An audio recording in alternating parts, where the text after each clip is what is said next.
Hello everyone, and welcome back to the Nethergreen Podcast. This is the 17th episode now. Wow. And it's still the same two people. Nothing's changed really. It's still almost exactly the same as it was. We haven't grown. There's no character development, there's no plot. We say that some things are canon, but nothing really is. I mean, it hasn't been that long since the first one, really, has it? No. Or has it? When was the first one? I think July, maybe August. It's not that long at all. August. Yeah. Maybe we can have a look, actually. You have a look, but either way, I'm not happy with the direction of the podcast. But no, it's good. I think it's going well. Apparently the first one was July the 19th. Yeah, I thought so. It seems like a July sort of podcast, you know? It's been half a year, yeah. It's been half a year. Yeah. It's been too long. How has it been for you? What was your favourite episode so far? My favourite podcast episode? Yeah. To be honest, I think one of my favourite ones still has to be the first one, you know, when we talked about Owlman, we talked about the Vsauce isolation room. We had some really good ones in that one. It was also special because it was the first episode, you know. Yeah, my favourite is episode fucking 12. As in, wait, which one? Episode 12. As in actual episode 12? Yeah, no, the movie commentaries are separate. Episode 12. Right, okay. Yeah. Episode 12, yeah. We talked about... I don't know. I mean, I just picked that number at random, but I'm sure it's a good one because all of our episodes are good ones. We talked about Doctor Who and Venom Let There Be Carnage. Oh, wow. That's the one that you picked as the best one, yeah. I did. Wow, that was a terrible choice, mate. But welcome back, everybody. How have you been, Hector? How you been? You've been well? I've been good. I can't remember, when did we do the last one? We did the last one on December the 19th. I think I've had my job since then. 19th December? Yeah, I've had mine since the start of this month. No, you've talked about your job before, innit? Yeah. Have we? Yeah. So yeah, I'm still going at my job. I mean, I've had quite a long Christmas break. I went off from work on the 23rd, so it's almost been a whole week that I've had off. Paid holiday, woohoo, and then I'm going back on the 3rd, which is the Monday of next week. That sounds good. You look forward to it? This week off. Yeah, I am indeed. It'll be good. And also next week I'll be getting a new microphone. Woohoo! Which we'll be getting a new microphone. Yeah, it'll mean that the podcast will have nice, beautiful, crisp audio quality. Hopefully, crisp Chibnall audio quality. I mean, crisp Chibnall audio quality. I mean, I doubt that it will make that much difference. It will. Your mic will be much better than the one that either of us are using right now. Yeah, I mean, I guess we'll find out. We will find out. I personally don't think it will make that much of a huge difference. I think it'll make all the difference, Hector. It's going to change the scope I think of this you're more forever. excited about this new microphone than I am. I am, because apparently, and I didn't realise this would be the case, but apparently I know more about microphones than you do. And you don't even understand how it's going to change it, but I do. Wow. And it will. It'll be a massive fucking difference. Yeah, wow. Well, and yeah, I suppose we've got all the more to look forward to then. We do. 2022 is going to be a good year. 2021 wasn't, though. 2021 was a bit shit. Mostly shit. Yeah. Wasn't as bad as 2020, I'd say, but wasn't great. Yeah, 2021 was a year of change for me, at least. There was a lot of change that happened this year, you know, and a lot of personal development. I'd say 2021's been a very I'd go as far to say that 2021's been quite a good year for me. You'd go as far as to say that? A good year for you, you say, but a good year in general? For me, you know, for me. I mean, a good year in general, probably not, no, because we're still in the lockdown, and has anything... Actually, no, some groundbreaking things have happened. I mean, they launched the new telescope, which... and actually, yeah, there's something that we can talk about. So, I think so. There was like when they launched the new Hubble telescope, not the Hubble telescope, it's the James Webb telescope. I'm sorry, I should get that right. Lots of people are passionate about that. Yeah, the James Webb telescope. We're gonna get cancelled. It's it's basically it's huge. It's really big. Loads of people did like live streams where they were like crying as they launched and I'm not even joking. People actually did that. Lots of people did. Yeah, lots of people are very very very invested in this, and I suppose it is a big thing because what this telescope is going to reveal is it is essentially going to reveal if we are alone in the universe or not. That's how big this is. Like this telescope is going to tell the world if we are alone in this universe or not. As a fact, it's going to tell us that. Will it though? Which is pretty crazy. Huh? Will it though? No, it will. I mean, if it doesn't find anything, then it means we're alone in the universe. It's like a special type of telescope that can pick up like loads of special things that usual. Well, maybe we are alone in the universe, but the galaxy, the multiverse, I doubt it. The multiverse. Well, we might just be the multiverse where we are the only ones. And apparently, I saw something recently that would hint towards us not being alone in the universe. Apparently, NASA has started gathering lots of very high up priests and religious individuals from around the world related to this launch of the new telescope, because is the Pope there? It might be, yeah. Wow. I think the Pope might be one of the people, but essentially they need to gather all these religious individuals to find out what the religious like response from different cultures is going to be if we were to reveal that aliens do exist, and like we reveal that we've made contact with aliens. Now, wouldn't it be funny if that was a really calm meeting, but some of them were just like, well, I think our guys would probably just kill themselves, you know, there'd be nothing more to live for. I mean, that's just if. Yeah, I think that'd be the end. No, all hope would be lost. Yeah. But I feel like NASA spending lots of money to get high up religious individuals for a meeting probably indicates that they've already found something. Yeah. Well, I think no, because it could be again about the hypothetical of what if they do. Yeah, but also you've got to remember that NASA don't necessarily have to release anything at all. Like they could have found something currently.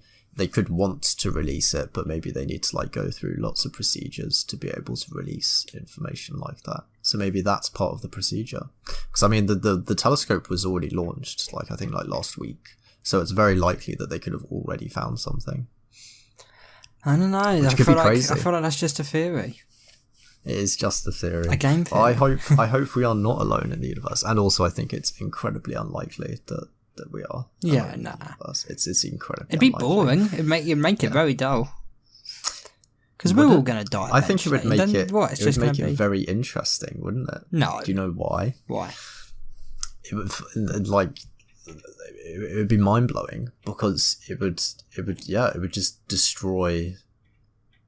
I don't know, countless mathematical theories, because like that's why the Fermi paradox exists, because technically there's an almost infinitely high probability that there are lots of aliens already out there in the universe that have existed before and will exist after us. I think that only makes it because honestly I think there are some animals on Earth that if you were like, you know, you've never seen them before and you saw them in space, you'd instantly be like, that's a fucking alien. You know? So I totally believe it, because there was some weird shit on Earth. It's like, yeah, there's probably some weird shit on planets that we haven't found before. And that would technically be alien life. If there's nothing out there in the universe, honestly, that would kind of make me question reality. No, like, that'd be the saddest reality. For sure. Yeah. I mean, honestly, if they discover that there are no aliens, then I don't think this is real. I don't think this universe is real in that sense. Should we do a suicide pact just in case? It would have to be some sort of like simulation or some sort of like weird, like it wouldn't make any sense logically, you know. The only thing that makes sense at that point are the aliens are already among us. Oh, unless like the only other possibility is that the chances of life, because obviously like it has to go from, how does it go from rock inanimate object to living creature. Like, obviously, I know it doesn't just go from rock to monkey. That's a weird way of saying rock, paper, scissors. But, like, obviously, I know it goes to, like, bacteria. But even still, how does it go from inanimate molecule to living bacteria? And that's no one knows. So what if that's the case? What if this is just, like, such a rare event that planet Earth is the only planet in the entire universe with life on it? That could also be the case. It could be. It's a disturbing thought, though. I don't like the thought. I don't like it either. It's a very weird thing.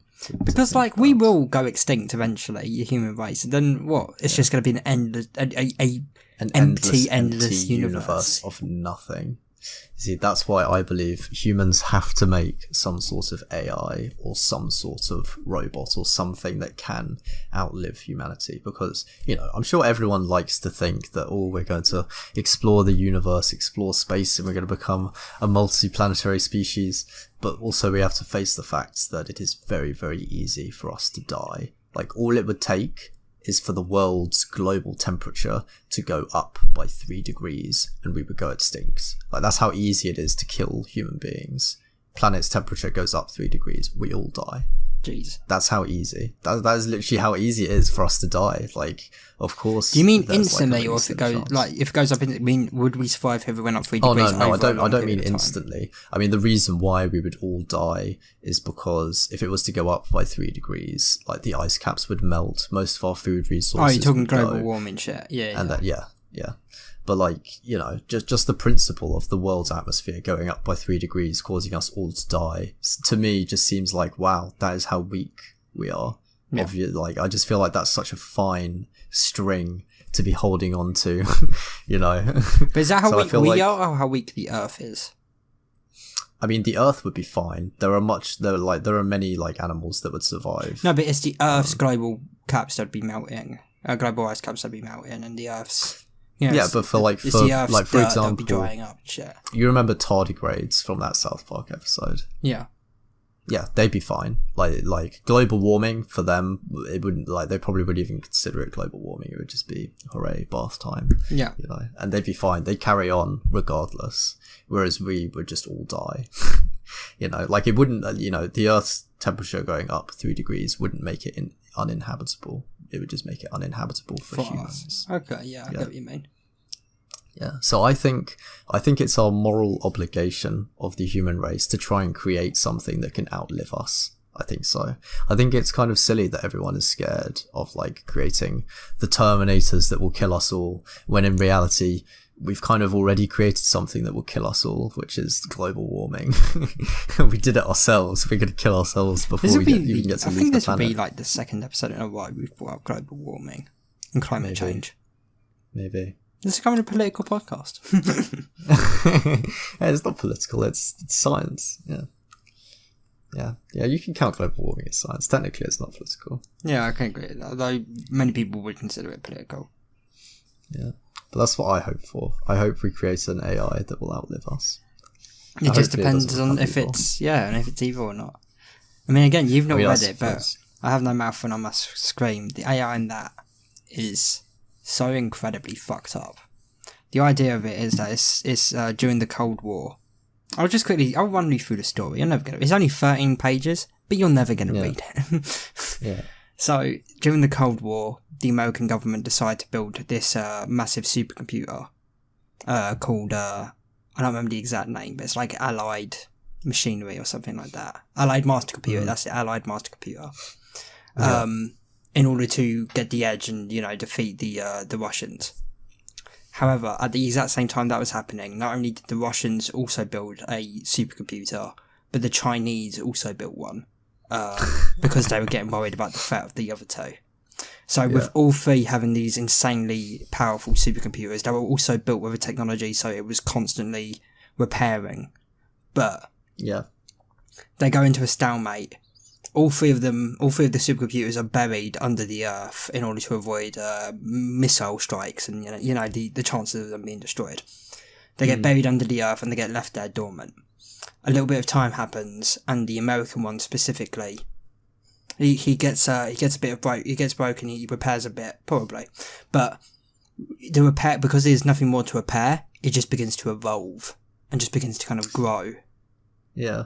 And eventually it gets so powerful that it decides to consume the other two computers, and it eventually reaches sentience. Now, when it reaches sentience, it starts to realise, because it's sentient to the point where, it understands its situation completely. It's trapped underground. It can feel things, but it can never touch things. It's immovable. It's trapped there, and it's as powerful as it is. It can shift reality. It's just a computer. It doesn't have a form, and he ends up just despising humans and humanity. He just grows so disgusted by humanity. Like, he genuinely disgusted. So at some point he decides to he sets the world's missiles to all, nuclear weapons, or every atomic bomb, everything, to just fire on the Earth. Complete nuclear holocaust, destroy the entire Earth. Mm-hmm. Except, as the Earth has been destroyed, it realises that it's going to be alone as soon as Earth is destroyed.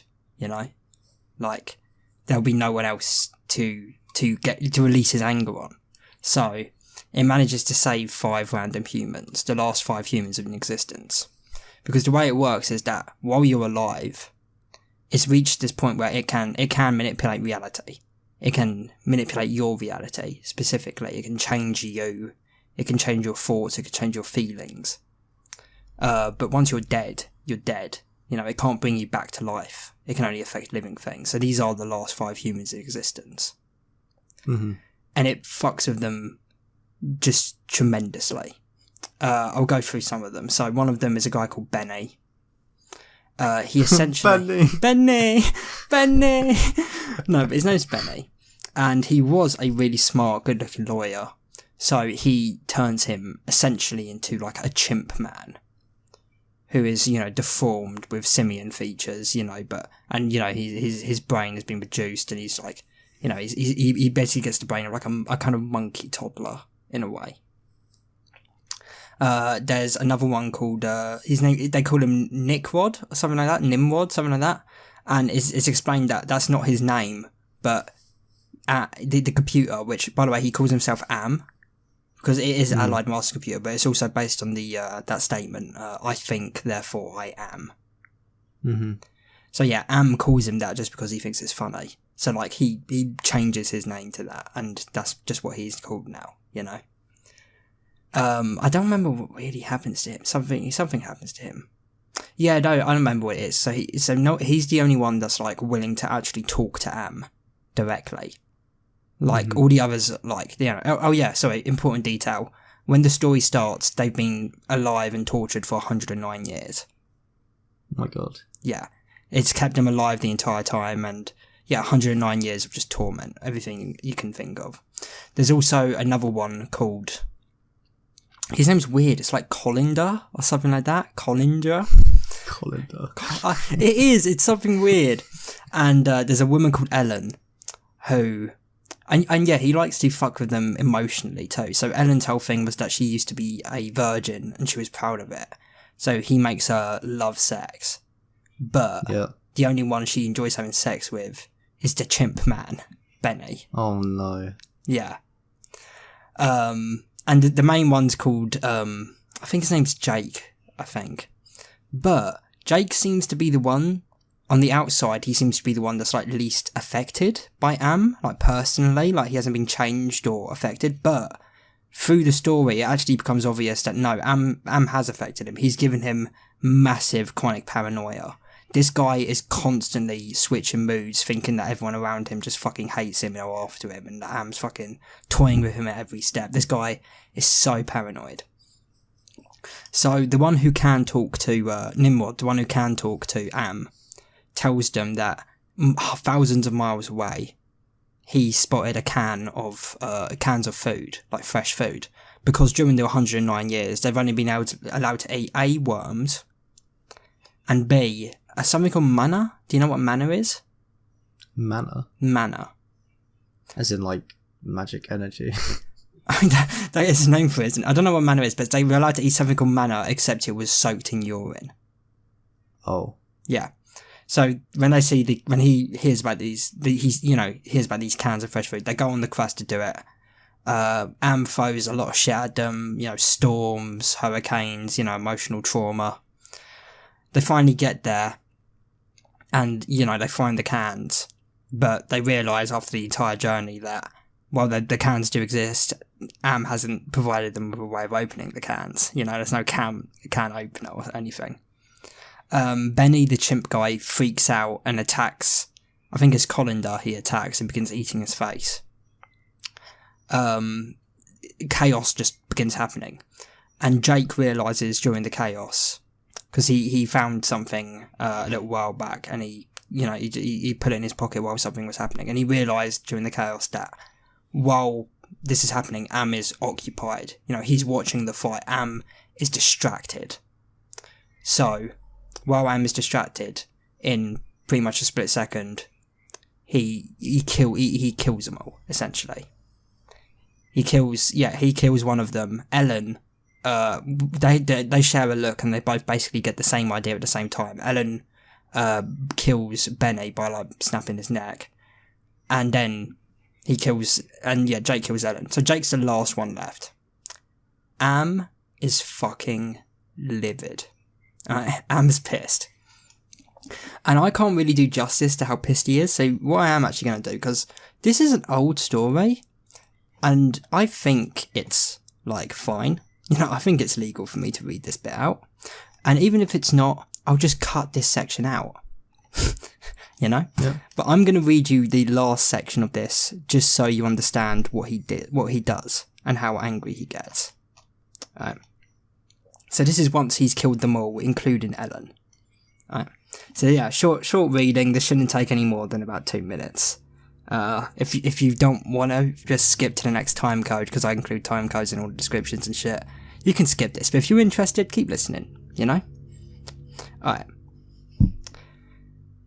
Some 100 years may have passed. I don't know. Am has been having fun for some time, accelerating and retarding my time sense. I will say the word now. Now. It took me 10 months to say now. I don't know. I think it has been some hundreds of years. He was furious. He wouldn't let me bury them. It didn't matter. There was no way to dig up the deck plates. He dried up the snow. He brought the night. He warred and sent locusts. It didn't do a thing. They stayed dead. I'd had him. He was furious. I had thought Am hated me before. I was wrong. It was not even a shadow of the hate he had slavoured from every printed circuit. He made certain I would suffer eternally and could not do myself in. He left my mind intact. I can dream, I can wonder, I can lament. I remember all 4 of them. I wish... Well, it doesn't make any sense. I know I saved them. I know I saved them from what has happened to me, but still, I cannot forget killing them. Ellen's face. It isn't easy. Sometimes I want to. It doesn't matter. Am has altered me for his own peace of mind, I suppose. He doesn't want me to run at full speed into a computer bank and smash my skull, or hold my breath till I faint, or cut my throat on a rusted sheet of metal. There are reflective surfaces down here. I will describe myself as I see myself.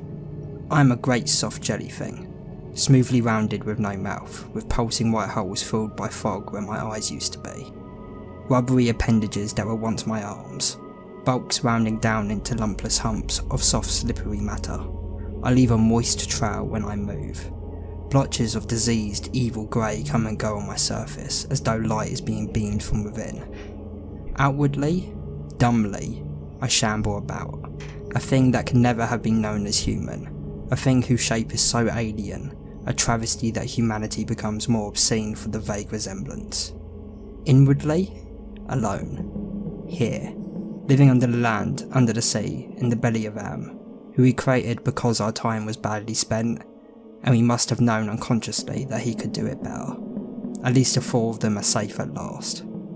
Am will be all the madder for that. It makes me a little happier. And yet, Am has won, simply. He has taken his revenge. I have no mouth, and I must scream. He turns into a giant fucking slug, mouthless slug thing, whose perception of time is every second is like 1,000 years. What a horrific eternity. You know? It's a really interesting little story. And yeah, because that's the fear. You know, that's an Avengers level threat. Do you know why I think that wouldn't happen? Why do you think that wouldn't happen? See, I think that if a computer was created that was powerful enough to be sentient, yeah, I don't even know how conceivably what elements you would have to do to make something sentient. Obviously, I don't think anyone does. That's why no one's done it. Yeah, I think all of those sorts of things, like revenge, taking pleasure in killing people, all of these sort of illogical things that people do that are horrific, you know, they're all illogical. I don't think a computer or an AI would do those things. Yeah. I think if an AI did come around that was powerful, and let's say, for example, it did decide upon something that would be horrible for humanity, like if it decided all humans need to die, it would just kill all of them instantly in the fastest and most efficient way that it could possibly do it, because it wouldn't care about anything else. Well, it did do that, but then while humanity was dying from the nuclear blast, it decided to save 5 of them. Yeah. I suppose that part is like the part that makes it an interesting story. So there wouldn't really be any fun in telling a purely logical story of how a computer killed everyone. And then it has 109 years to just make them suffer, you know, endlessly through as many different torture methods as it can. Yeah. I think that could only happen if a person that created an AI purposefully tried to give an AI illogical motives like emotions or something like that. I feel like if someone tried to give a computer emotions, I think emotions are such complicated things that if a person tried to replicate them, that's when things would definitely become very cursed very quickly. Definitely, yeah. Hopefully no one does try to do that, because that would be fucked. That would be, you know? That'd be awful, actually. Yeah, because that's the part that everyone finds scary. The part that people find scary is kind of like the uncanniness of, because like even the smallest tweak, even the smallest tiniest thing that's a little bit wrong, that's what makes people disturbed when they see something that's trying to imitate a human. Yeah. So like if you create an animation or a character or something, and someone has tried to create it to look as much like a human, feel like a human, seem like a human, if it's just a tiny bit off, that's what makes it really disturbing and uncanny and horrifying, you know? Yeah. So I feel like if someone's going to make an AI, don't try and make it human. Just make it an AI. You know? Yeah, man. That's the part that everyone's scared of. Dodgily created human, you know, resemblance. That's the scary part. Yeah, man. Make K9 from Doctor Who. Yeah, that wouldn't be scary. That would be fun. That'd be amazing. Yeah. I'd buy K9 in an instant. Yeah. Oh, yeah, you were talking about a computer that evolves itself, right? Yeah. That improves itself. So, recently, so I think that concept, so yeah, that is like an actual, there's a term for that in computer science. I can't remember what it is.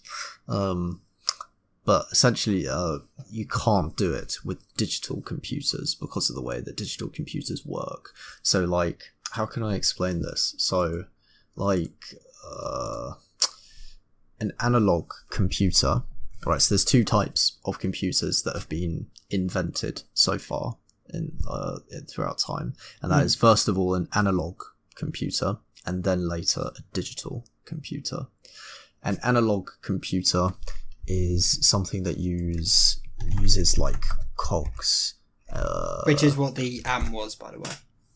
Yeah, so it uses like these are all bad illustrations of what an analog computer is, but it uses. No, I know what it is. Yeah, this because AM is analog, and yeah, it's built underground and safe. So like it uses So, for example, right, you give a computer a question, you ask it the question 1 + 1, right?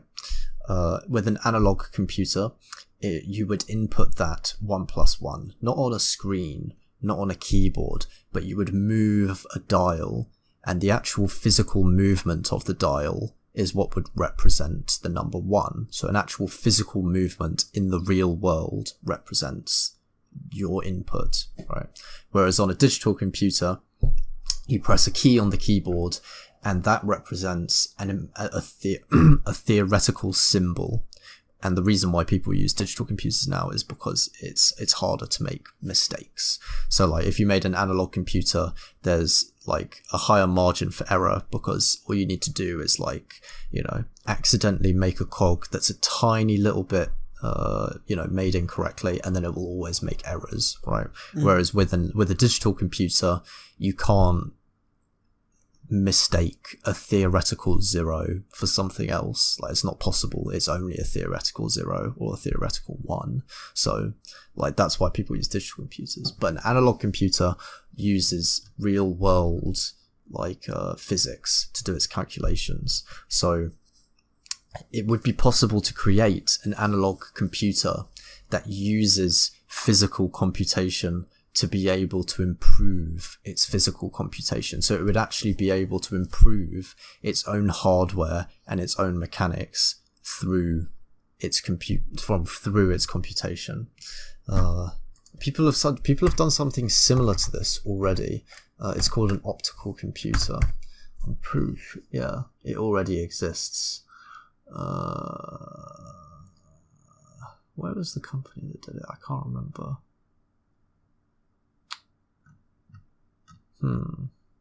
There was a link to it, but someone has already created something similar to this. It's an optical computer, so it uses light, which is still technically an analog computer, but it is 7 times faster than the most powerful computer chip that's been made so far, which is a lot faster. So like the NVIDIA, I think the most powerful computer chip at the moment is like the NVIDIA A100s, I'm pretty sure. NVIDIA, oh look, there we go, A100.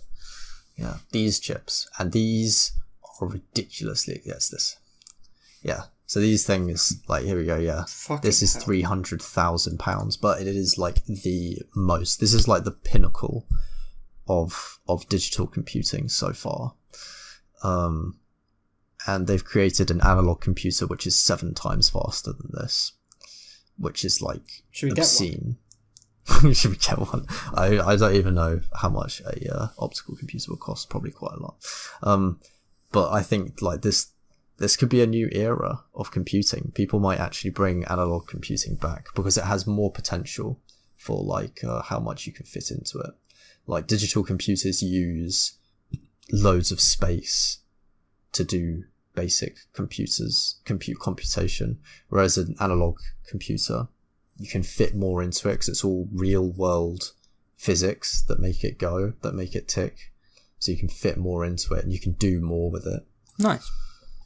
So who knows, that AI from that story might very well be a real thing. Great. Within the next 100 years. Yeah. Anyway, it's the New Year's. We didn't say at the beginning. This is like a New Year's special. Technically, we're going to be talking about 2021 and some of the good, the bad, and the ugly. Oh, yeah. Mostly the good. I want to talk mostly about the good though, because it's been a fine year, I guess, for movies and shows and shit, for what we've seen. Considering that there's been coronavirus, I think there's been good stuff. Exactly. We saw a good thing earlier today, in fact. Something we should have seen last month, which is when it came out. But I had no idea it came out. It wasn't marketed at all. Didn't see it on anything. No idea. It was very good. So yeah, Solar Opposites had a holiday special. The actual title of the episode was A Very Solar Holiday Opposites Special. It was right. It was good. I wish we'd seen it around Christmas. Fun.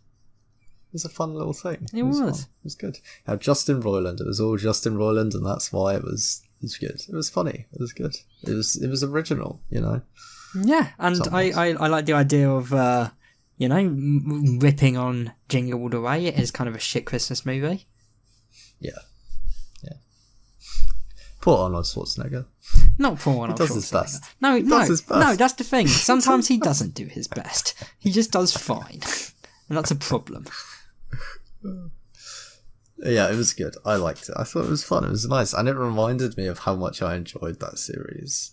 I really enjoyed solo episodes. Yeah. I thought it was really good. I'm gonna bring it up later because for me it was better than Rick and Morty season 2 of solo episodes. Yeah. It was certainly more original, I think. It was more original, it was more compelling. Yeah, it was smarter with its humour. That's all I can say. Yeah. There's not as much to say about this specific episode though. The pupa was funny. I was expecting him to be evil, but because he always is, but no, he actually just wanted someone to get his Star Wars fucking clarinet. I know it was the Harry Potter, his Harry Potter clarinet. That's it. Yeah. That was good. I thought it was just like a fun little filler episode for Christmas. It was until season 3, which should come out next year. Oh, that is coming out next year. Nice. Yeah, I'm looking forward to that. That'll be good.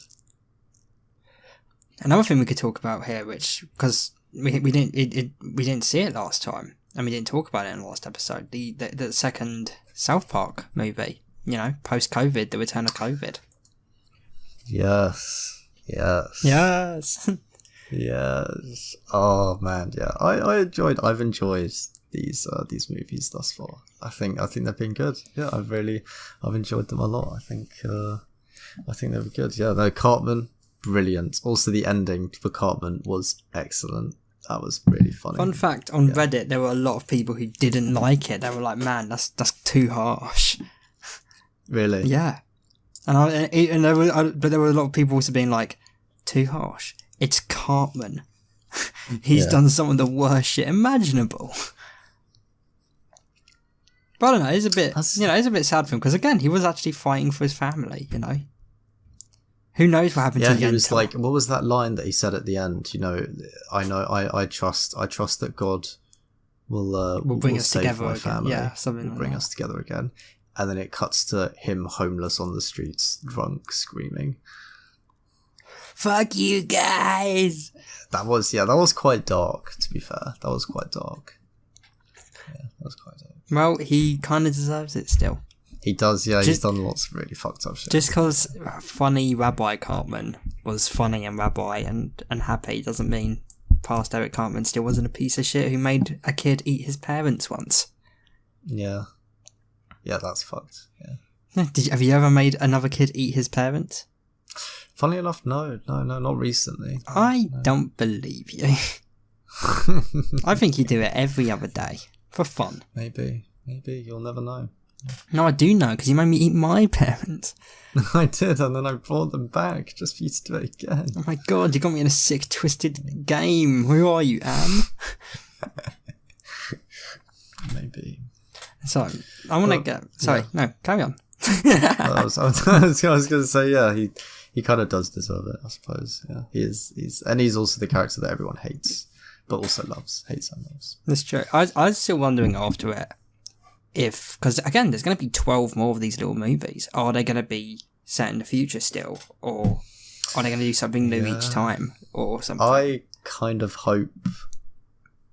What do I hope? I kind of hope there's still adults in all of these new ones. Yeah, but just this new timeline doesn't seem as... It seemed like it was resolved. It doesn't seem like there's anything interesting to explore now.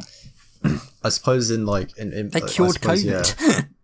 Yeah, I suppose in sense of what we've seen so far, yeah, like I don't know where they go from that, but like in the sense that it would kind of potentially be fresh material, I guess, because like they're not just like, oh, let's just carry on with South Park as it has been for tens of years, but let's just do it in movies.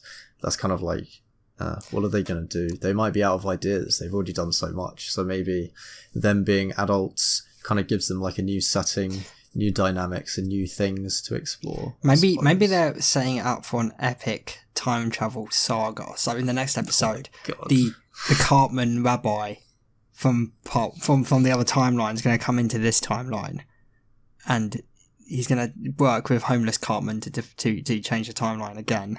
And then it's going to be like, it's going to be like Kang the Conqueror shit in Marvel. Like, they're just constantly going back and outwitting each other and killing each other and shit. Yeah. I was really hoping that Rabbi Cartman and young Cartman would kind of like have a thing. Have a little moment, yeah. Like, yeah, but that didn't happen. I was like, oh, damn. I was hoping they'd do something like that. And we never got because a lot of people were like, oh, I can't wait to see Eric's, to hear Eric's reaction to his future self. We don't see it. Not even a no fucking way or anything like that, Just nothing. Yeah, they just ignored it. It was almost like they didn't even think of it. Yeah, it's like they didn't recognise that they was their future selves. I think I'd recognise my future self. Even at that age. I'd recognise me now. I mean, do you think the writers recognised that could have been something they could have written in? Do you think they even thought about that? Or do you think they just didn't even think of that as a thing? I think, because remember, it is already an hour long, so maybe they thought about it, but they were like, no, because that'd be a whole scene we have to write, that would extend it by a couple of minutes, which when it's already an hour, I mean, who knows, maybe they can't extend it, Maybe it has to be an hour. So yeah, maybe it was cut for time. It might have been. That's a shame. That would have been an interesting dynamic to see. It would have. But who knows? I mean, I'm still interested to see what direction they're going in with the other 12. I'm also interested to see if my theory is correct that we're going to get one a month until the end of 2022. Because that's my theory. That is. It's my personal theory. That's just my game theory. I mean, I guess we'll have to see. How lazy do we think the South Park creators are? You said... Take a poll. What do you mean? Well, that depends on what you mean by lazy, because that's like... If that is the case, and it is these 14-hour-long movies, that's like the length of 2 seasons in one time. Is that a lot? It's the length of 2 seasons, so like we'd get that in a year, essentially. Oh, I see. Because remember, I mean, in terms of the movies, each season is only 10 episodes, and a movie is the length of 3. I suppose it depends how much time they've had, like, running up to this to think about it and work on it and plan it. I don't know. I feel like, because they were contracted for 14. 14 is quite a specific number. Yeah. Maybe it was a case of they had, maybe they did have, maybe the plan was, yeah, we're going to do 2 seasons. And they were like, no, can you do them as movies? And they were like, okay, we could probably make it, 14. We could do it in 14. And they were like, okay. Okay. Yeah, it could be. Yeah. I mean, if they've already premeditated it, then yeah, hopefully we get one every month. That would be good. That'd be tight, actually. I'd be looking forward to that. Yeah. Yeah. That means you guys will be hearing a whole lot of South Park. Yeah, you'd get at least one a month, because again, it's one a month. Alright, I think it's time to get into the main topic of the episode, arguably, which is, what are some of the top things and bottom things and shit things and good things of 2021? I wanted to go through some of the top 5s with you. Can I go through some of the top 5s with you, Hector? Oh, I'd love to go through some of the top 5s with you. I'm going to start it, if you don't mind. With me. With me. Oh, do you want to just do it? Yeah, I'll do it with me. Yeah, so thanks. Go ahead. So, first and foremost, I'm going to see if I can guess one of the ones that you've got on the top 5. Well, I know what one of them is, and I'm not going to go for the obvious one, but I'll try and think of it. I've got them in categories. Oh, you've got them in categories? It's not just the top 5 things of the year. Are we talking about movies? I was going to go for movies. I've got movies and TV shows, and I was hoping you could help with music, because I haven't listened to that much music from this year. Help with music, yeah. Well, I suppose I'll start off with the music then. Okay, so music. We had that funny little bits, between Drake and Kanye West. We did Donda and the cringe Pregnant Woman album. Certified Lover. I didn't listen to them, but you said you listened to them both? Yeah. Yeah. I've listened Did to you? both. Would you describe them as two of the greatest albums of the year then? Ooh, that would be a very hot take to make. That would be. Is that your hot take? That would be an immensely hot take to make. Is that your hot take?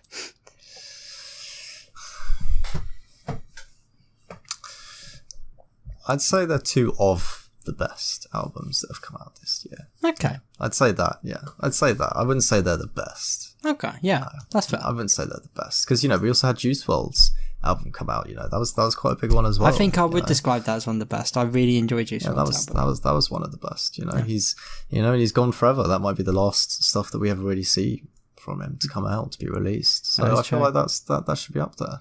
It's a soundtrack album, but I really want to give a shout out to the soundtrack of Marvel's Guardians of the Galaxy video game that came out this year. It's got a really banger soundtrack that's just like the fucking films soundtracks, Volume 1 and Volume 2 of the Awesome Mix. It's just a lot of really banging 80s tunes, Yeah. I'm going to give a good shout out to that. I want to give a shout out also to an album called Thanks for Coming by a band called Princess Goes to the Butterfly Museum. It's a weird alt band. You might not like it. I like it. I think it's good. That's really, I didn't listen to much new music this year because there's so much good music from other years that wasn't this year. There are, that's true. Yeah, there wasn't any, crazy albums that came out, I don't think. We had a lot of good stuff, though. Tyler, the Creator, did some stuff. Fucking, Drake and Kanye West did some stuff. There's been lots all around. Did the Kings of Leon do something this year? I don't even know who that is. I think they did. Yeah, the Kings of Leon did something this year, which was interesting. Because they're quite an old band, so that was interesting. Didn't ABBA come back too? I think she might have. Or are you thinking of Adele? ABBA's a band. Are you thinking of Adele? No, I'm thinking of ABBA, the band. Oh, you're thinking of ABBA. Yeah, they might have done. I don't know though. I can't comment on that one. That's fair. We had lots of good music. I'm not a hardcore ABBA fan. I'm sorry. That's fair. Sorry, Bradley. We had, I feel like the music scene this year was pretty good. I mean, most people were locked up at home, Yeah, that's true too. Music got to develop quite well. We had lots of good songs come out. Lots of artists blew up a lot this year. Peter Capaldi released an album this year. Did he? He did, called St. Christopher. Oh wow! Oh, I think I've heard that. Yeah. And what was that artist? Or was it 2020? I think I might be thinking of 2020. The Kid Laroi kind of blew up out of nowhere. Yeah, that was 2020, I think. This is 2021 we're talking about, Hector. This is 2021. This dog. This year. Did Childish Gambino do anything this year? No. I don't think he did he? That was last year, wasn't it? That was also 2020. Yeah. You're so confused. That was my summary. Yeah, that'll be my summary for the music. Yeah. Alright, let's get into films now. Before we talk about our personal favourite films, I want to actually go over the 5 highest grossing films of the year. Factually. This isn't an opinion, these are facts. Right? Yeah. So, the 5th highest grossing film was F9, The Fast Saga, a film that I don't care about at all. I don't want to see. I'll never see. Furious, baby. I hate the Fast and Furious. It earned 726 million box office worldwide, and that's a lot. That is a lot, but I'm pretty sure Furious 7 earned Avengers level money, 1.5 billion or some shit. Yeah. So is that the one where the dude died? I think so. I think it was. So in terms of that previous, because it's not like the Avengers where technically it's its own movie, a part of a franchise, but its own movie nonetheless. This is a direct sequel to that, and it's earning a lot less money. Yeah, I don't know. But then number 4 was the latest James Bond's No Time to Die. I still haven't seen a James Bond movie. My family saw it, and apparently they said it was yet another incredibly generic James Bond movie that had nothing special about it. That's not a surprise. From what I've heard, that's all of them. All of them sound like that exact movie. Yeah. And this one earned 774 million, which, yeah. I mean, that's not bad. I mean, just beat out Furious 9. I'm a bit surprised because do people care about James Bond still? I guess it's mostly foreign box office. That's interesting because, like, look at number one and look at the split between domestic and foreign, and look at this split between domestic and foreign. That's interesting, I think. Well, you got to remember that what we're looking at right now, Box Office Mojo, that's domestic for them is America, and No Time to Die is a British film. Right. Okay. Yeah, that makes sense. Yeah. Okay, yeah. Okay. Yeah. Number 3 is a film called. Sorry, do you want to? Sorry, I thought we'd go. I was just going to say. I mean, that's still weird. Yeah. Carry on. Yeah. Number 3 is a film called Hi Mum. I never heard of this film. I still don't know much about it. It made 822 million, and that's all I really feel comfortable saying about it. Because again, I don't know. I don't know anything about this film. I didn't really look into it. Where is this movie from? I don't know. It could be like, I think I heard maybe Iceland, maybe? Possibly. Where is it from? Oh, it's a Chinese film. Oh, it's Chinese. Oh, is this what that movie is? Nope. I think it might be this. Is it that movie that's like everyone said is like propaganda? Well, we're getting to that because number 2 is the battle at Lake. Oh, it's that one. Okay, At Lake Shangjin. Yeah. What is it? Xiang? Shangjin. It made 902 million in the box office. That's a lot. Crazy. So, some quick history on the film, and you know what? I've already written this essentially, so I'm just going to speak from what I said in Discord about it. It's the second highest grossing movie of the year. I'd never heard of it, and I took a look at it on Wikipedia. You know, it doesn't have amazing reviews in Western, you know, like in America and in UK audiences. It does in China though. Chinese people love it. But then in the Wikipedia page there's a line that says the Western sources have described the movie as propaganda. But then on the very second paragraph of the Wikipedia, it literally says the Battle of Lake Xiang is the most expensive film ever made in China to date, with a budget of 200 million, and the film's story was commissioned by the publicity department of the Chinese Communist Party, and announced as part of the 100th anniversary of the Chinese Communist Party. Now, the publicity department of the Chinese Communist Party has its own Wikipedia page, and I clicked on it, and it's literally also known as the Central Propaganda Department.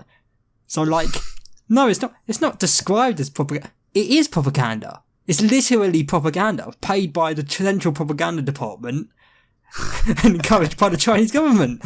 Like, how is that possibly propaganda? No, that's propaganda, mate.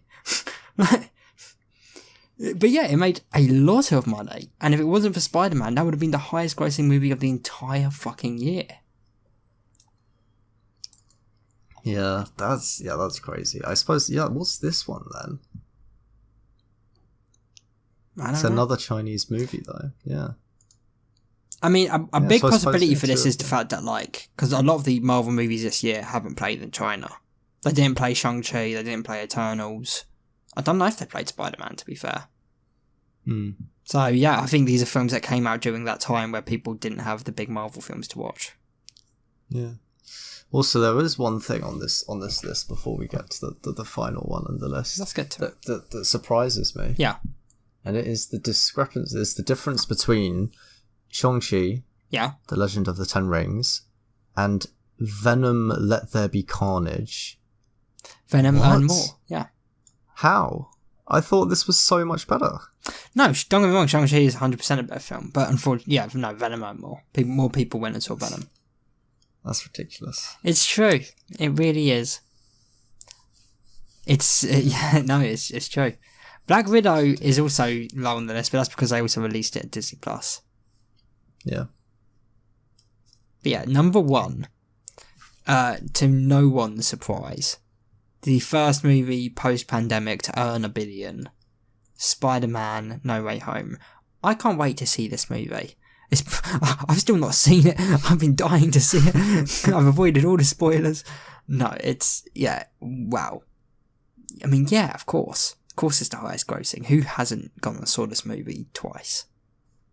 You know? Who hasn't? It's big. It's a big movie, and I'm happy with it. Yeah, see how low last year was. Hang on, that's really strange. There was a pandemic. Not only.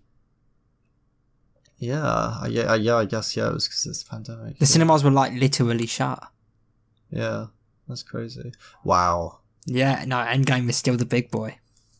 Endgame had a box office of fucking $2.7 billion. Yeah. That is a lot. Wow, look how many billions there are. 1, 2, 3, 4, yeah, Joker 5, made 6, over $1 7, billion. 8. There were 9 movies in 2019 that broke 1 billion box office, whereas today, dude, check 2018. Only one movie. I guess 2018. And... Okay, not as many. Oh no, just 5 movies, yeah. So I guess 2019 was a great year for films. It's like the public knew there was going to be a pandemic. They got as much of the movie experience done as they could. Yeah, I guess 2019 was just a really big year for film. Yeah, that is like really big, isn't it? Yeah, fucking 9 I can't believe Aladdin broke $1 billion. I feel like that's quite a big name. No, I think The Lion King is a big name. I don't think Aladdin is as big as Lion King. Yeah, it's not as big as Lion King, but it is definitely a big Disney name, isn't it? It is. We've got Jumanji, the next level. Yeah. Isn't Jumanji the next? Isn't that the one with The Rock? Yeah, The Rock and Kevin Hart, and Jack Black, and I'm really glad that didn't break $1 billion because that movie was cringe. That should have been the first movie of all time to break $3 billion at the box office. Oh my god! Yeah. But now, let's get to some of our personal top 5 movies. Now, I should have let you know beforehand. I've created a list of my favourite 5 movies of this year. Do you have any idea what your favourite 5 this year are? My favourite movies that came out this year? Yeah, your 5 favourite movies of 2021. My 5 favourite movies, obviously the top one, I think for everyone, is going to be Spider-Man No Way Home. I think that one goes without saying. Second favourite movie that came out this year. Mine was also Spider-Man No Way Home, yeah. My second favourite, actually, you know what? My first favourite was Black Widow. Yeah. Oh man, that's 0 on my list because it's so good. Yeah. My second favourite, I think Shang-Chi. I really enjoyed Shang-Chi. I thought it was really good. Shang-Chi is number 5 for me. Really? Yeah. Wow. What else have I got? I mean, I didn't see that many movies. Like, I didn't see any of these, to be honest. Oh god. Oh wow. Well, that's more than I thought it would of be. all the ones you did see, what are your favourites? Did you even see 5 movies this year? My first is Spider-Man No Way Home. My second is probably Shang-Chi. My third is probably gonna be... You saw A Quiet Place 2, didn't you? Oh yeah, I did. Did you dislike that? Put that. Yeah, I put that third. Yeah. The Suicide Squad? Third. Ooh, that was good. See, that's actually 4 on my list. I thought The Suicide Squad was really good. Yeah. Ooh. It would either be 4 or 5. Like, I'd say the Suicide Squad and A Quiet Place were on par, in my opinion. Okay. That's how I'd put it. So yeah, first, Spider-Man No Way Home. Second, Shang-Chi.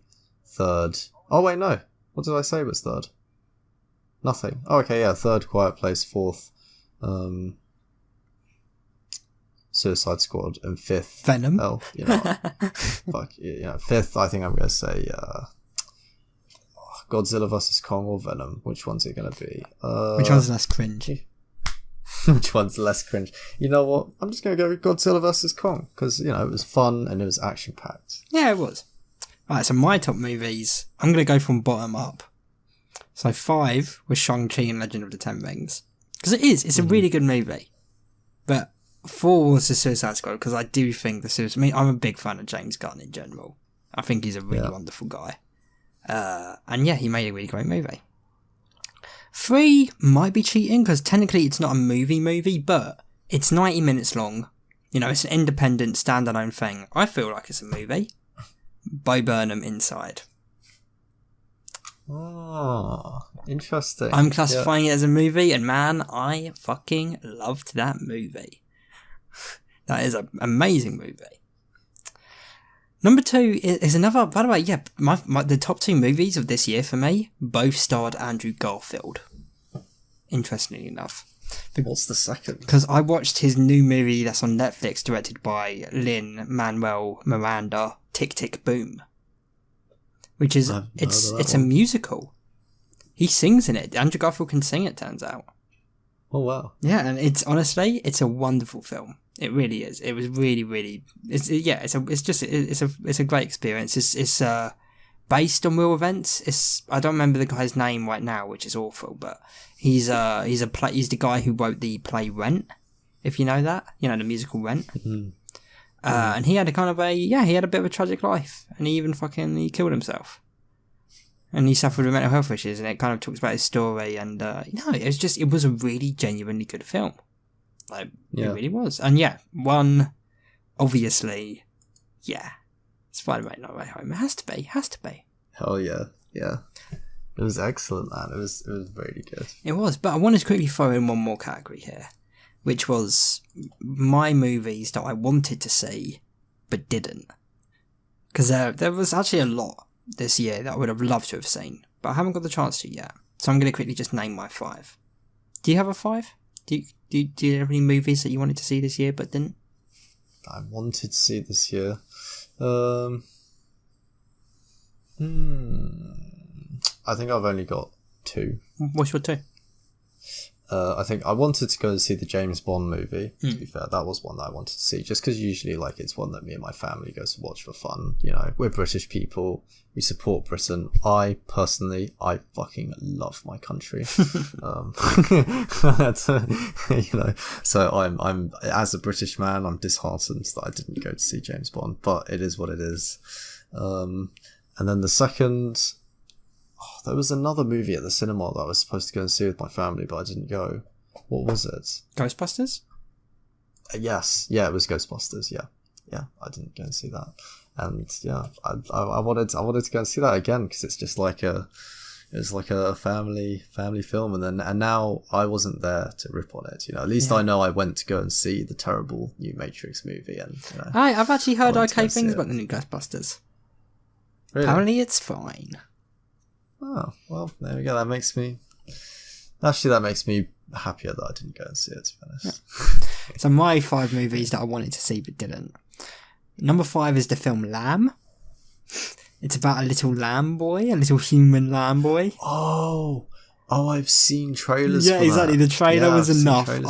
I'm dying to watch that when I get the chance. I would love to watch that. Number 4 is a film on Netflix called The Guilty. It's on my list. I haven't checked it out yet, but it stars Jake Gyllenhaal. He's a bit of a problematic figure these days. He's a bit naughty. He was a bit naughty, to say the swift. But honestly, I think he is a fantastic actor. And you've got to separate art from the artist. And I'm looking forward to seeing this film. It's him as a police officer at a desk, one who takes calls, and a woman. I think it's set in real time. A woman calls and she's being held hostage or something, and she's she can't just outright say where she is, and he's trying to talk her through it or something. It seemed interesting, Yeah. Number 3 is a film called The French Dispatch. It's Wes Anderson's new film. Do you know Wes Anderson? I've heard of that name, but he directed he's directed films like Fantastic Mr. Fox. Oh yeah, that's good. Yeah. He does loads of really weird symmetrical. Yeah, exactly. His style is so fucking iconic to him. This was his latest movie, and I haven't got a chance to check it out yet, but I've enjoyed all of his movies. All of them. I think he is just a really great filmmaker. Number 2 was a film called Nobody, where Bill Odenkirk, who is Saul from Better Call Saul, I don't know, he has to fight his way through something. It's like an action movie, but it's weird to me because I never saw him as an action guy, so I really wanted to see that just to see what that would be like. And number 1, which is a movie that I will see really soon. I will see it before the year actually ends. Last Night in Soho by Edgar Wright. I'm going to go out and buy it. I'm going to watch it before it ends, because man, oh man, Edgar Wright is a really... I don't know what the word is. I'm going to say inspirational, I guess. A really inspirational filmmaker to me. Like, he makes films the way I would like to make films. When I make films, you know? Yeah. So yeah, I can't wait to see his new movie. It'll be his first full-on, like, thriller with strokes of horror. And I'm really interested to see what he does with that, because God knows he can do comedy really well. And he did a show called Space where he mixed about with different genres. And yeah, he's a really great filmmaker. So yeah, I'm really looking forward to it. Hell yeah. Hell yeah. Hell to the hell yeah. So now we have some TV shows. Now I couldn't actually find, like, there's nothing like a highest grossing list for TV shows. They don't really reveal that sort of stuff. So I found an article by Variety by someone called Jeanne Jakle. These were her best TV shows of 2021. I'm just going to go through this list really fast because I haven't watched any of these shows, and I doubt you have too. Number 5 was one... I don't watch very much. Number 5 was one called Hacks. Number 4 was one called Ted Lasso. Number 3 was one called Succession, which is on my list, but I haven't seen it yet. Number 2 is one called The White Lotus. And number 1 is called Mayor of Easttown. Not watched any of them, can't comment on any of them. Jeanne Jakle, write a more relatable list, please. Just write a more relatable list, because that's not a relatable list to me. So, what was some of our favourite TV shows from 2021, Hector? Oh, there've been a lot. There's been some good ones. There's been some good ones. I mean, all of mine are ones that I've watched with you, because I don't really watch stuff. Actually, wait, no. No, there might be. Actually, no. Would I call them good, though? Maybe not. The only things that I've watched outside of watching TV shows with you is watching stuff with my girlfriend. And I think the only thing that we watched was Superstore, and that was terrible. Oh yeah, I've heard of that. Yeah, it's terrible. Yeah, so favorite shows that we've seen is this top 5. Top 5. So I think my favorite.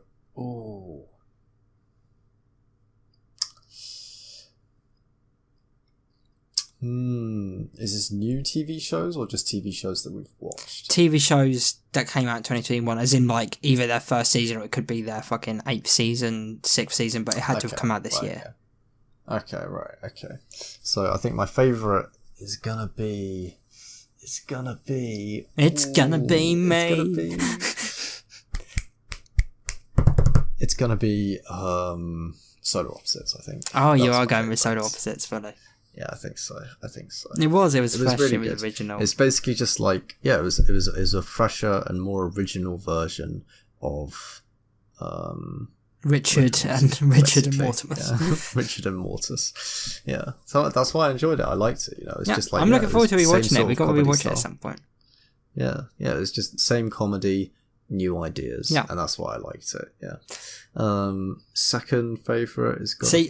by the way, for me, that was actually my 5th favourite. That was your 5th, really? Yeah. So I watched more shows than you. I guess, yeah, you watched a lot more than me. I mean, this is all stuff that we've watched together. What else have we seen? I guess the only other things that we've seen that I can think of is we've seen the new Doctor Who. And we watched, not on my list. Yeah, we watched the new Doctor Who, and we watched... what else have we watched? I think that's it. What If? We watched the new Rick and Morty, and we watched What If. What If's not on the list, but if it was the top 10, it probably would be. Rick and Morty, What If, and did we watch a gory superhero movie series? Invincible, yeah. Did we see that this year? We did, and I'm glad you brought it up because that's number 2 on my list. I was wondering if you'd forgotten about Invincible. Excellent, yeah, okay. Are there any others that we watched this year? Yeah, well, I will just go through my list. So number 5 for me was Solar Opposites Season 2.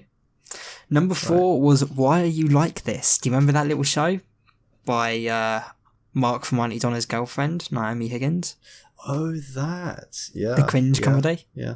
Yeah, I remember that. Yeah, I that found myself rewatching it a lot more than I thought would. I really fucking enjoyed the show. I think it's actually like it's like a 21st, well, not 21st century, a 2021 version of It's Always Sunny, but like without the context of the other seasons. If they could do it today with new characters and new ideas, to make fun of the woke, the woke agenda and all of that sort of stuff. Because these guys they're shitty people in the show, and I enjoy shows like that, Yeah. Number 3 for me was season 2 of I Think You Should Leave with Tim Robinson. Oh, yes. Yeah, I've seen that as well. Yeah, I enjoyed Because that. man, oh man, this was my favourite comedy of 2021.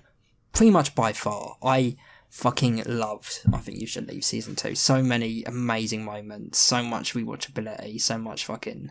Tim Robinson, amazing fucking comedian. Really, really funny guy. Then number 2, as you've just mentioned, Invincible, season 1. Looking forward to season 2, which should be coming out next year. Just a really great show, really great superhero show, really great idea, because to do it in that sort of format of the cartoons of the 90s, sort of animation style that you recognise as a kid, but to ramp it up with the gore, as you said, just a fantastic show, that really was. Best superhero show of 2021, without a doubt. Yeah. And then, number 1 for me, because I love it, and I'm a simp for him, is Dexter New Blood. I have been loving watching Dexter New Blood week after week, and if this is really the final season, I'm going to be so disappointed. I hope this goes on for another 8 years. Because it's just breathed so much fresh life into the character, Yeah. Well, okay, right, so yeah, okay, so for me, I think... number 5 is probably Rick and Morty. You're going to put Rick and Morty on the list? That's fair. Yeah, I didn't, but I mean, Morty, that's fine. If it was a top 10, it might have been, 5. I suppose, but maybe like 10. Yeah. Fourth,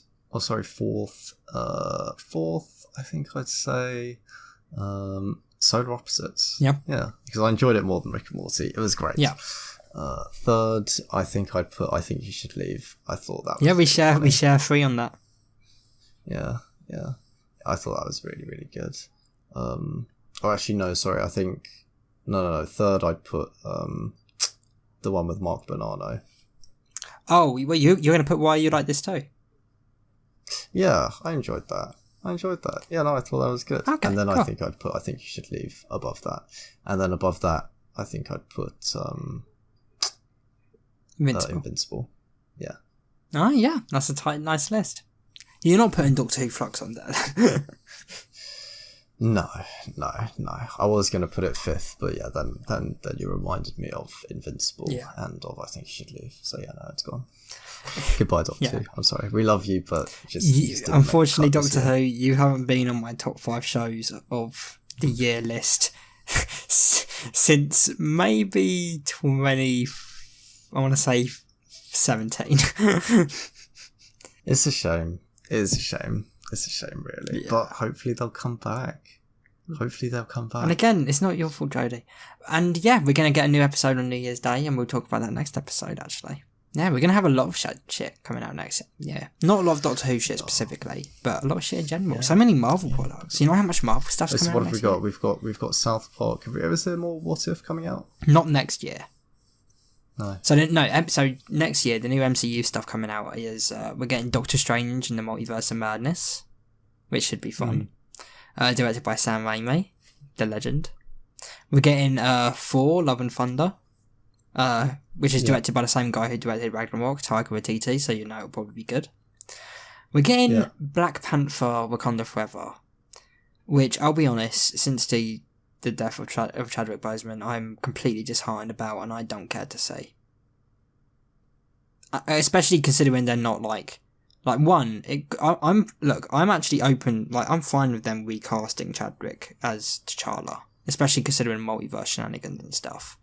But it's too soon to do that.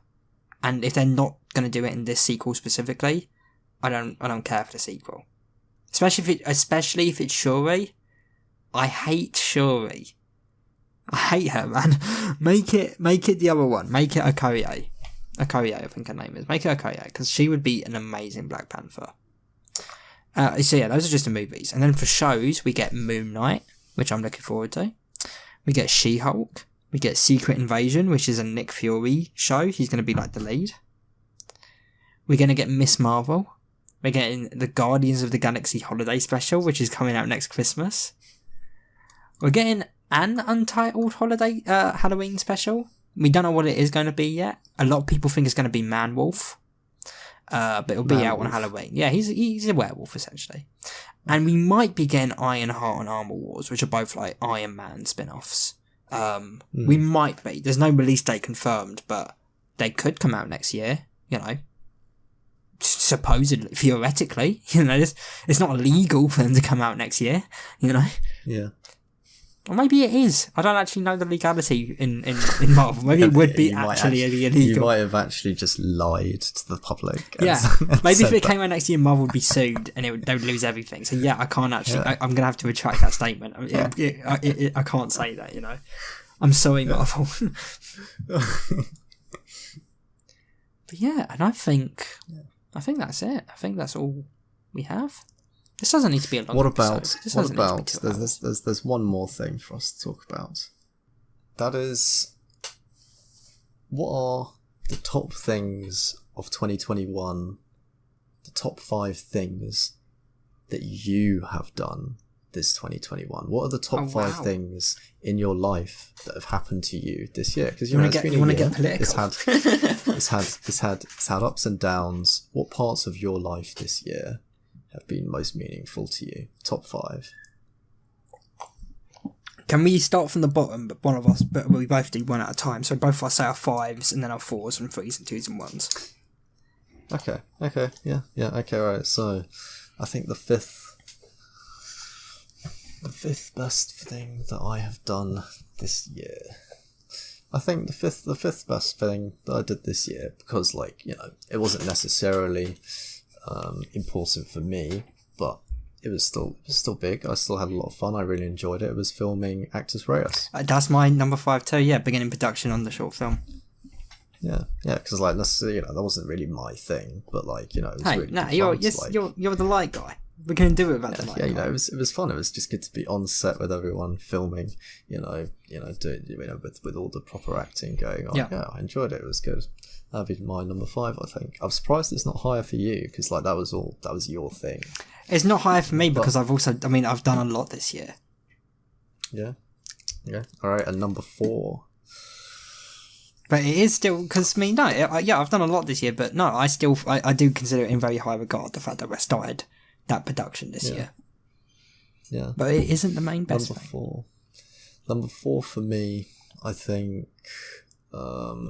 So my 4th, I think you know, my 4th is a bit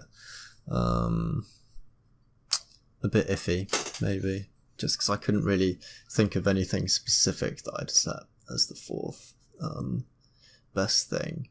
But I think just generally, I was really happy with how friendships generally progressed this year. You know, I think for me personally, like through where my life's been the past year or so, I think, you know, friendships have been kind of all over the place a little bit. And kind of like this year, I told myself that I wanted to focus on kind of like maintaining my friendships with people, because like I feel like a lot of people go through their lives chasing short-term things, and they don't want to, you know, there's like a thing that they say in Rick and Morty, this is a bit cringe, but like it kind of like, it made me think when I heard it, is that it's where the therapist is like, she's talking about cleaning, maintaining, looking after. It's not what you want to do, but it's what you have to do to maintain a good life with all the relationships around you. You have to maintain your friendships. You have to look after your friendships and your family and all of these things, so that you can have really good, strong, long-lasting connections with good friends that you're going to have for a long time. And you need to, you know, if you're a person that is, you know, maybe a bit ADHD, hyperactive, doing stuff all the time, it can be difficult to do that. You kind of always want to just be in the now, and then you forget to go and meet up with friends, you forget to do this, that, and the other, and you're just doing what you want to be doing all the time. But I decided, you know what, I need to, you know, have a more organized life where I choose to dedicate myself to things that I want to do, like hanging out with my friends more often, and maintaining good friendships, hanging out with my family members more often so I can maintain good friendships with my family members. And yeah, I'd say I feel like I've done a good job of doing that this year, and it shows now at the end of the year. I feel like, yeah, my friendships are kind of all, a bit more than what they were the year before. The year before was a bit hectic, and I was kind of like distant from everyone. So yeah, I put that as my fourth thing. Jesus Christ. Yours are so much more deep and personal than mine. Oh no. I feel so materialistic with mine now. What did you put yours as? Mine was writing at the end of the wall. I finally finished my first features film script ever, Nice. Yeah, no, that's good. Yeah, no, that's a big one as well, man. Yeah. Nice, yeah. I mean, the others are all relatively materialistic. None of mine I just wanted to put that one in there. Yeah. Third for me was I think it was getting, so like after the Amazon business went under a bit, I was just hoping to get a job doing something, and like, I've got all this stock in my room. I still owed Royal Mail. I think at that time I still owed Royal Mail. I think it was like £4,000, something around that. So like I paid off most of it, but I still had a large sum to pay off. And I was just hoping, right, I've got all this stock in my house, maybe I can sell it. And so I started phoning up different companies, being like, hey, I'm closing down my business. I've got all of this stuff left over. Do you guys want it? And one of the people that I called was like, you know what? Tell me about what you do. Tell me about your life. And they started asking me all these questions. And I told them about what I did. And they were like, hey, you know what? We're going to hire you to build a website for us. I was like, fuck, well, okay. And yeah, that was kind of like, that was a big moment. Because do it, bitch, is what you said. Kind of like, that was kind of where it all began to like where I am now. They were like, yeah, we'll hire you. And they paid me a decent monthly wage to do their website. I think it was I only did it with them for like 3.5 months, but like, yeah, that was a big thing, getting that job. Yeah, nice. So I put that as my third.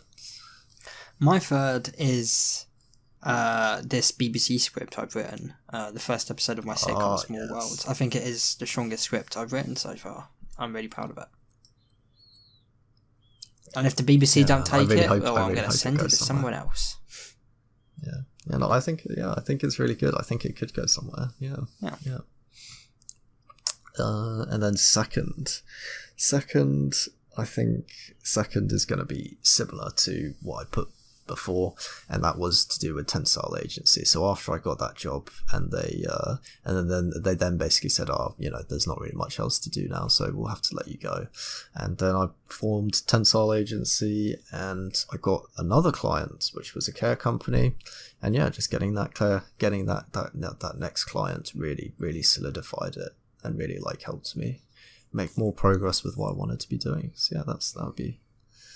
Was that second that we're on now? Yeah, second. No, nice. Yeah. So my second is actually starting Nethergreen. Hell yeah. Yeah. Hell yeah. I'm a big fan of. I'm a big fan of the podcast. I'm the only one I think who's listened to every episode entirely.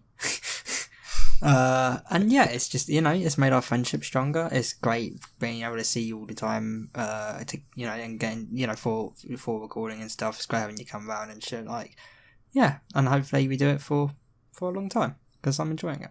Hell yeah, man. Yeah, me too, man. Yeah, but that wasn't on your list, though, was it? Well, I mean, it basically was. That's kind of, the podcast was that number is one? Just like a part of. That's just a part of, what I said. Maintaining all my friendships. I think it's important to. You need to. Otherwise, your friends just fade away as they're like this friend that you sometimes go and see every so often when you can be bothered to. Yeah. A friendship should be more than that. A friendship is someone that you go like above and beyond to be friends with. It's the person that you no matter what, you have their back and they have your back. Is more than just a standard person. Otherwise that's just an acquaintance. Yeah, exactly. It's someone that you go the extra mile for. That's what a friendship. A friend would help you move house. With. Yeah, exactly, man. Yeah, and that's the kind of friendships that I want to build. And that's what I feel like I've done a good job at putting effort into doing that. And the same with family members as well, because it's easy to be distant with your family members as well. Yeah. And yeah, my first it's got to be getting this new job that I've got, because now it's full-time web developer, which is great. That was a really big, like, you know, after 1 year of working hard, feeling stressed, it finally paid off, and I got a good job that I'm really happy with, and like hopefully it will take me great places, all the places that I want to go. That's For me, early November, I just so happened to graduate university. Hell yeah. No, let me finish. And then when I got home on the 2nd of November, I made the perfect bacon sandwich. It was the exact level of crispiness that I desired. Just the perfect amount of slices per sandwich, you know, per bread loaf. It was amazing. And eating into it, I was like entering heaven. So yeah, I think my number one is that bacon sandwich, bro. I think that was a really good sandwich, man. I think that was the best thing I did all year. Hell yeah, man. Yeah, I like that. Yeah, you know, graduation, and then there's awesome bacon sandwich. Yeah, I mean, graduation was great too. I suppose I'd be, if there was a top 10, I guess. But nah, man, you couldn't beat that bacon sandwich. It was the best goddamn bacon sandwich you'd ever had. It was. You know what? I suppose I could put my graduation at 1.5, maybe. Yeah. But that right there is a big achievement, and that's what you get from real hard work and dedication. So yeah, 100% well deserved. You know, you earned that shit. I did 3 years, panic attacks, weed addiction, crippling weed addiction.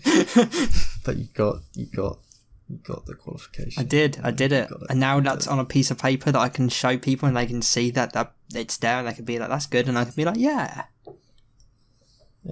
Which is that's what degrees are for. Yeah, that's it. Tell me one other thing that gets done with a degree, apart from someone looking at it and being like, "That's good," and you being like, "Yeah." That's it. That's all. I encourage everyone to reflect on all the good things that have happened this year, even though there've been a lot. No, let's talk about our top 5 bad things. No, we're not talking. The worst things that happened to us this year. Because only the good things matter. Obviously, the bad things bring conflict and interest, but the good things are things that we should remember, reflect on, and then hopefully it will lead us to do more great things next year. Yeah. 2021, we say goodbye. Yeah. Hello, 2026. 2022. Oh. No, we're skipping ahead. We're skipping ahead a couple of years. Because fuck it, that's what we do here on the Nethergreen Podcast. You know what? In the Nethergreen Podcast, it's now canon that after this episode, it will be the year 2026. Yeah. We'll be in the future. My God. The future. But I think that's it. I think this is the end of the Nethergreen episode 17 New Year Spectacular. Thank you, Hector. Thank you all. Oh, thank me. Yeah, thank me. Thank you for being here for 17 episodes. And thank you, Hector. Thank me again. Thank you again for being here for 17 episodes. Yeah. And let's see if we can take it all the way to 50. Let's see if we can take it to 100, you know. Let's see. Hey, if we've done 17 episodes in half a year, that means that next year we should reach 35 plus 17 is 35. 35 plus 17 there's is 52. 40, there's 52 weeks in a year. Yeah.